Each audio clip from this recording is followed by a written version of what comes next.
Assalamualaikum warahmatullahi wabarakatuh. Perkenalkan, nama saya Marisa Fikri. Saya dari kelas E Hukum Adat. Pertama-tama, marilah kita panjatkan puja dan puji syukur kita kehadiran Allah Subhanahu wa Ta'ala, yang mana em, kita masih diberi kesempatan untuk bisa hidup dan bernapas pada sekarang ini. Dan juga saya sangat terima kasih juga kepada Yang Maha Kuasa, eh, karena ia saya masih bisa membuat video tugas yang telah diberikan oleh dosen kami.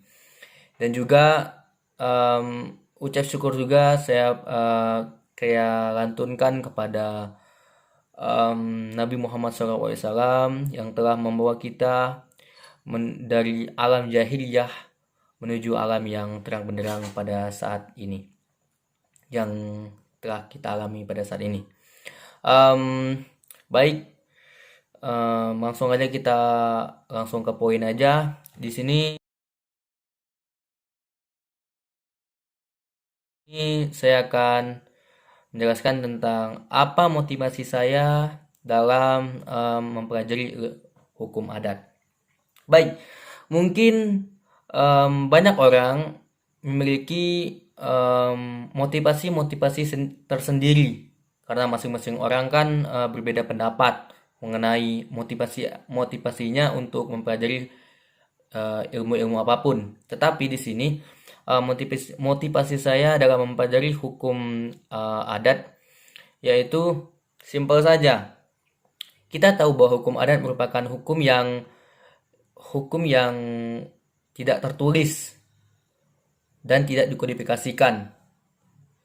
Tetapi hukum adat merupakan hukum yang berasal dari Indonesia dan dapat juga dikategorikan bahwa hukum adat itu adalah hukum yang asli dari Indonesia.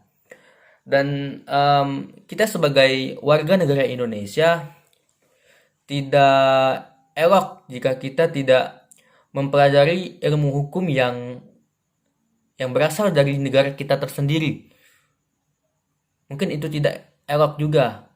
Kenapa? Karena di sini kita harus menunjukkan rasa bangga kita terhadap hukum adat, karena hukum adat ini adalah hukum asli dari Indonesia.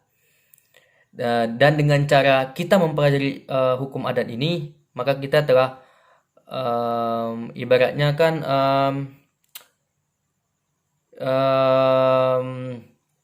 bangga terhadap Indonesia yang mempunyai hukum adat.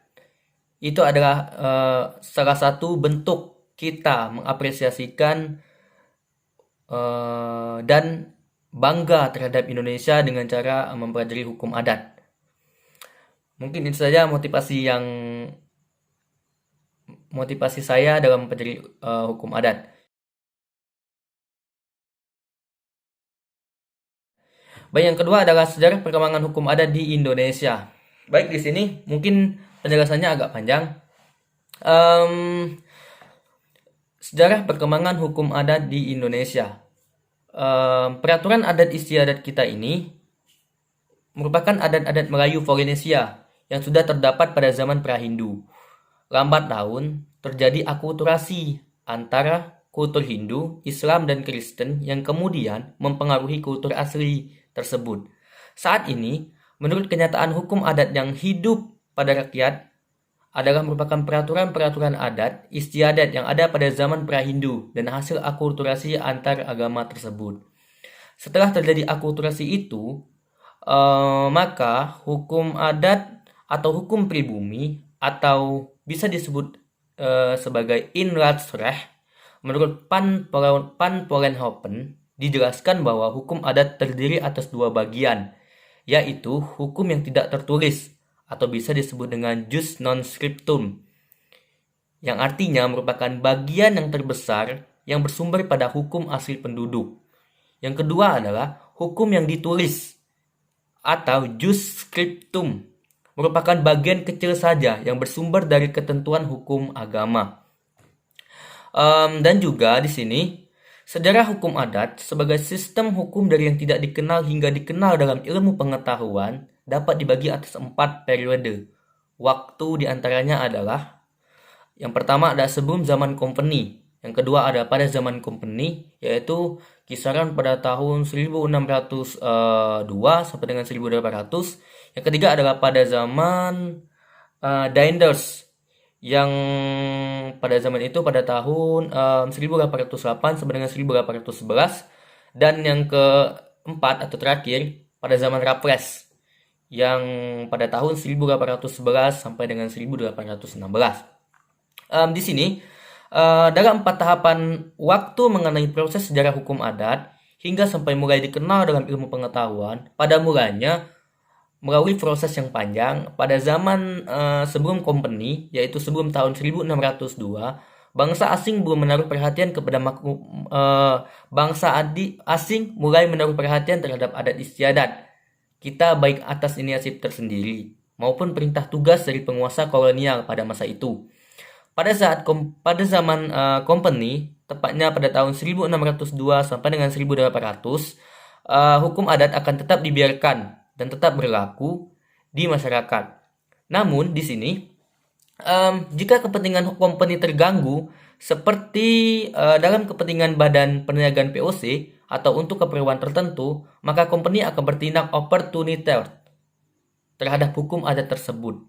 Sebelum datang POC dan belum ada penelitian tentang hukum adat, dan semasa POC menggunakan politik opportunity-nya, maka pejabat Belanda yang mengurus negara jajahan menginstruksikan kepada jenderal pemimpin daerah jajahan masing-masing untuk menerapkan hukum Belanda di Indonesia, yaitu pada tanggal 1 Maret 1621.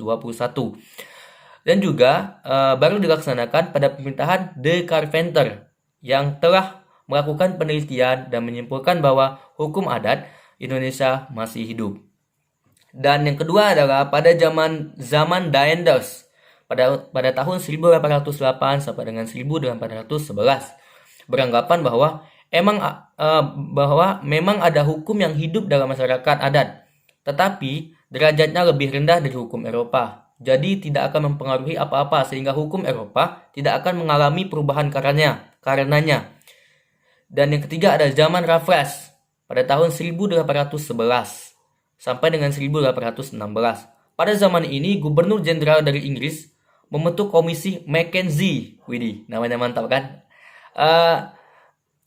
Komisi Mackenzie ini adalah suatu panitia yang tugasnya mengkaji atau meneliti peraturan-peraturan yang ada di masyarakat untuk mengadakan perubahan-perubahan yang pasti dalam membentuk pemerintahan yang dipimpinnya.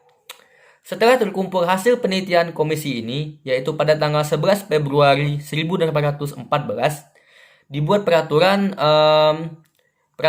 yaitu Regulation for the More Effectual Administration of Justice in the Provincial Court of Java, yang isinya mungkin jika pengucapan bahasa Inggris saya kurang mahir, mohon maaf ya. Oke, kita lanjut. Yaitu isinya Presiden menjabat sekaligus sebagai kepala hakim. Presiden menjabat sekaligus sebagai kepala hakim. Susunan pengadilan terdiri dari Residence Court, Bupati's Court, dan Division Court. Ada juga Circuit of Court atau pengadilan keliling. Yang berlaku adalah native law dan unclean custom untuk Bupati Court, dan untuk residen orang Inggris memakai hukum Inggris. Dan sejarah politik hukum adat dalam perundang-undangan Indonesia terbagi dalam 3 periode. Nah, di sini kan Indonesia sangat wow sekali kan, karena dia memiliki sejarah politik hukum adatnya. Dan sejarah politik hukum adat ini dibagi dalam 3 periode, yaitu kita satu-satu dulu ya. Yang pertama adalah masa menjelang tahun 1848. Di sini, pada masa kompeni hukum adat, dibiarkan saja seperti sedia kala. Pada saat kompeni hukum adat, dibiarkan saja seperti sedia kala. Hidup berlaku untuk bangsa Indonesia. Untuk pertama kali, hukum adat mendapat sorotan pemerintah Belanda adalah pada masa pengangkatan Hegman sebagai Ketua Mahkamah Agung Belanda pada tanggal 30 Juli 1830. Pada waktu itu, Hegman melakukan pemeriksaan tugas istimewa yang bertujuan agar di Indonesia bisa dilakukan persamaan hukum dengan hukum Eropa. Heckman beranggapan agar adanya kodifikasi hukum sipil yang berbahasa Indonesia yang berlaku bagi bangsa Indonesia dan Eropa. Namun, hal ini tak dapat terrealisasikan karena tempo penugasan telah selesai dan Heckman tak mampu menyelesaikannya. Dengan segala usaha yang dilakukan pemerintah Belanda untuk memperlakukan hukum Belanda di Indonesia, yaitu melalui panitia yang diketuai Schouten. Di sini Schouten merupakan ketua Mahkamah Agung Hindia Belanda dahulu. Dia beranggapan bahwa Indonesia terhindar dari asas persamaan hukum pemerintah Belanda. Hal tersebut juga diperkuat oleh J. van der Veen, yaitu seorang ahli jajahan Belanda yang beranggapan bahwa hukum Belanda tidak bisa diberlakukan di Indonesia karena masyarakatnya pluralis. Sehingga jika tetap diberlakukan menurut J. van der Veen ini akan melanggar hak-hak adat istiadat dan akan memecah banyak sendi-sendi hukum. Kupasan van der Veen inilah yang dijadikan pedoman pemerintah Belanda dan ikut mempengaruhi kedudukan hukum adat.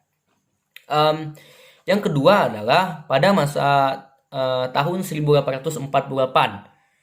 Hukum adat menjadi masalah politik hukum pada saat pemerintah Hindia Belanda akan memberlakukan hukum Eropa atau hukum yang berlaku di Belanda menjadi hukum positif di Hindia Belanda. Melalui asas konkordansi mengenai hukum adat timbullah masalah bagi pemerintah kolonial sampai di mana hukum ini dapat digunakan bagi tujuan Belanda serta kepentingan ekonominya dan sampai di mana hukum adat itu dapat dimasukkan dalam rangka politik Belanda, kepentingan atau kehendak bangsa Indonesia tidak masuk perhitungan pemerintah kolonial. Apabila pemerintah kolonial yang ada di Indonesia ini,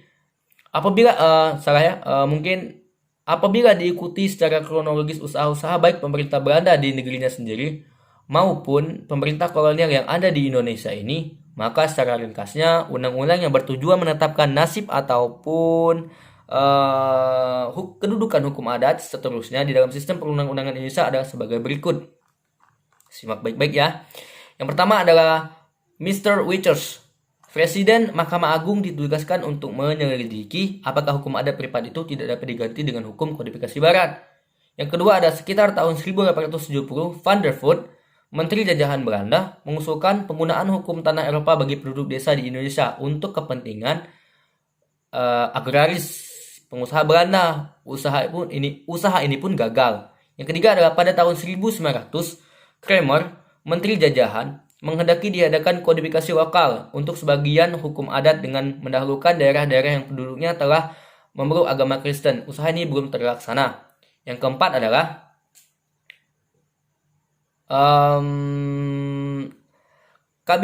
Kabinet Kuyver pada tahun 1904 mengusulkan suatu rencana undang-undang untuk menggantikan hukum adat dengan hukum Eropa. Pemerintah Belanda menghendaki supaya seluruh penduduk asli tunduk pada unifikasi hukum secara barat. Dan juga lagi-lagi usaha ini gagal sebab Parlemen Belanda menerima suatu amandemen yakni amandemen Van Itzinga. Yang kelima adalah pada tahun 1914, pemerintah Belanda dengan tidak merupakan amandemen Itzinga mengumumkan rencana KUH perdata bagi seluruh golongan penduduk di Indonesia. Ditentang oleh Van walaupun usaha ini gagal. Dan mungkin itu seterusnya.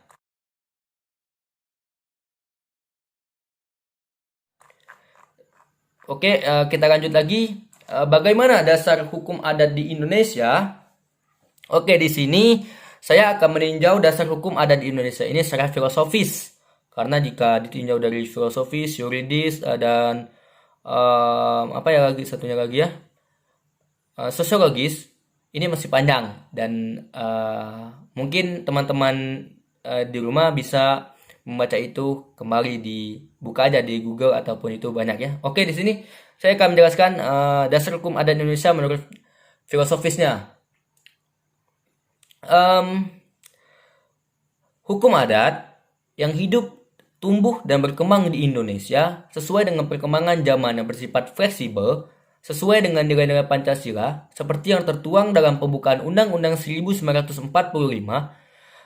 Undang-Undang 1945 hanya menciptakan pokok-pokok pikiran yang meliputi suasana kebatinan dari Undang-Undang Republik Indonesia. Pokok-pokok pikiran tersebut menjiwai cita-cita hukum, meliputi hukum negara baik yang tertulis maupun yang tidak tertulis. Dalam pembukaan undang-undang, pokok-pokok pikiran yang menjiwai perwujudan cita-cita hukum dasar negara adalah Pancasila. Nah, di sini penegasan Pancasila sebagai sumber tertib hukum sangat berarti bagi hukum adat, karena hukum adat berakar pada kebudayaan rakyat, sehingga dapat menjelmakan perasaan hukum yang nyata dan hidup di kalangan rakyat dan mencerminkan kepribadian masyarakat dan bangsa Indonesia. Dengan demikian, hukum adat secara filosofis merupakan hukum yang berlaku sesuai Pancasila sebagai pandangan hidup atau falsafah dari bangsa Indonesia. Itu kurang lebih penjelasannya.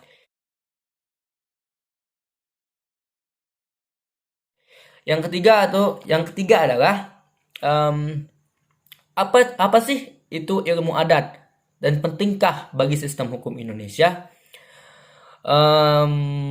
Mungkin di sini hukum adat adalah hukum yang berlaku seperti yang saya jelaskan tadi, yang berlaku dan berkembang dalam lingkungan masyarakat di suatu daerah. Dan hukum adat merupakan hukum asli dari Indonesia. Dan ciri khas hukum adat itu adalah merupakan sebuah aturan yang tidak tertulis dan tidak dikodifikasikan, namun tetap ditaati dalam masyarakat karena mempunyai suatu sanksi tertentu bila tidak ditaati. Jadi di sini jika kita tidak mentaati suatu peraturan dalam hukum adat, maka kita akan terkena sanksi. Dan juga di sini pasal 18B ayat 2 yang berbunyi negara mengakui dan menghormati kesatuan masyarakat hukum adat beserta hak-hak tradisionalnya sepanjang masih hidup dan sesuai dengan perkembangan masyarakat dan prinsip negara kesatuan Republik Indonesia yang diatur dalam undang-undang. Dan pada pasal 28I ayat 3, identitas budaya dan hak masyarakat tradisional dihormati selaras dengan perkembangan zaman dan peradaban. Hal tersebut dilakukan sebagai suatu jaminan legalitas terhadap hukum adat yang telah memberi banyak sumbangsih di dalam sistem hukum nasional. Tak perlu merujuk pada suatu aturan dari hierarki undang-undang sampai peraturan desa, apalagi menunjuk satu persatu pasalnya. Kita dapat melihat kontribusi hukum adat dalam sistem hukum nasional kita dengan melihat pada ideologi negara kita, yaitu Pancasila. Dan juga di sini kontribusi hukum adat dan sistem hukum nasional adalah Pancasila, yaitu Pancasila lahir dari nilai-nilai luhur bangsa Indonesia yang ada di dalam hukum-hukum adat yang telah bersih. Dikatakan telah bersih karena tidak semua hukum adat dapat secara mentah digunakan dalam sistem hukum nasional.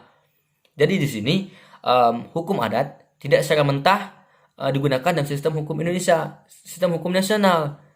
Jadi di sini harus dibersihkan dulu. Nah, dan juga di sini negara hukum Pancasila menempatkan Pancasila sebagai sumber dari segala sumber. Sila atau dasar manusia Indonesia bertindak atau berideologi dilihat atas 5 dasar yang utama. Kalian bisa bacalah ya, sila 1 apa, sila 2 apa, sila 3 apa. Dan dengan melihat betapa besarnya kontribusi hukum adat di dalam sistem hukum nasional, maka keberadaan hukum adat tidak dapat diabaikan. Perlu diingatkan lagi bahwa hukum adat yang dimaksudkan di sini adalah hukum adat yang telah bersih atau memenuhi syarat, seperti yang saya jelaskan tadi. Dan juga pentingnya keberadaan hukum adat harus tetap lestari demi hidupnya hukum nasional secara hakiki dan dapat mewujudkan meratanya rasa keadilan yang diidam-idamkan oleh suatu bangsa Indonesia.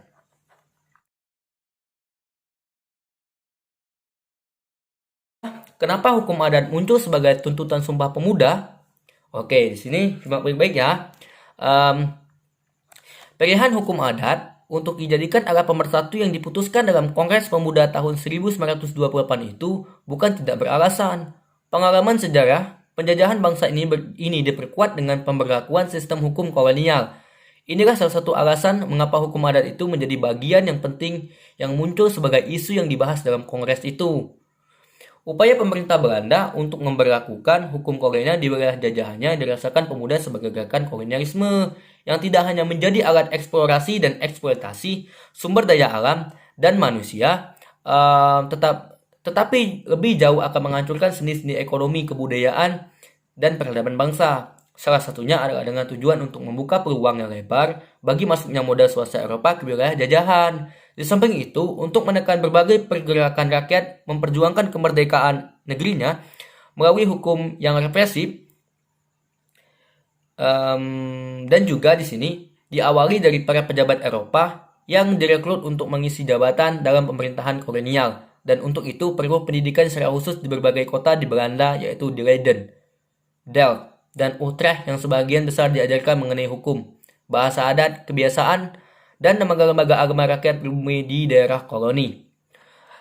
Di ketiga kota yang beroperasi lembaga pendidikan itu, Leiden tercatat paling besar dan paling banyak berpengaruh karena Rijksuniversiteit yang berkedudukan menjadi pusat pemikiran liberal yang menganut garis politik etis dalam menangani urusan koloni. Akan tetapi, secara mengejutkan, Leiden ternyata tidak bisa sejalan dengan rencana orang-orang resmi pemerintahan untuk menjalankan politik hukum pemerintah Hindia Belanda, dan di antara orang-orang yang menggagalkan upaya ini adalah Van Vollenhoven dan Ter Haar. Lewat kedua orang inilah akhirnya orang-orang pribumi di Indonesia memiliki hukumnya sendiri yang kemudian dikenal dengan adat Reh atau hukum adat yang untuk pertama kalinya dipergunakan oleh Snow Hawkfront dalam bukunya The Atersheers dan Het Gajolan. Kesadaran akan hal itu menyebabkan pemuda dalam kongresnya tahun 1928 memasukkan isu hukum adat sebagai isu penting dan menjadi dasar bagi terbentuknya Persatuan Indonesia. Dan di sini baiklah, itu saja penjelasan dari saya mengenai hukum adat ya. Di sini kan saya menjelaskan kenapa hukum adat muncul sebagai tuntutan Sumpah Pemuda, apa ilmu adat dan pentingnya bagi sistem hukum Indonesia, bagaimana dasar hukum adat di Indonesia, sejarah perkembangan hukum adat di Indonesia, dan apa alasan saya atau motivasi saya dalam mempelajari hukum adat. Jadi di sini telah saya jelaskan semuanya. Mungkin akan saya akhiri video ini. Semoga video yang saya buat dapat menjadi manfaat untuk kalian semua, dan untuk kita semua lah ya. Karena kita di sini sama-sama belajar. Saya pun masih belajar dan Anda-Anda juga masih belajar. Tidak ada batasan untuk belajar. Bila ada salah kata dan mungkin kata-kata yang kurang berkenan dalam hati-hati kalian, saya mohon maaf. Kepada Allah saya mohon ampun. Karena kita tahu bahwa manusia merupakan makhluk yang tidak sempurna. Karena kita tahu juga kesempurnaan merupakan kepunyaan Allah semata. Baik, di sini langsung saja saya akhiri. Wabillahi taufiq wal hidayah. Wassalamualaikum warahmatullahi wabarakatuh.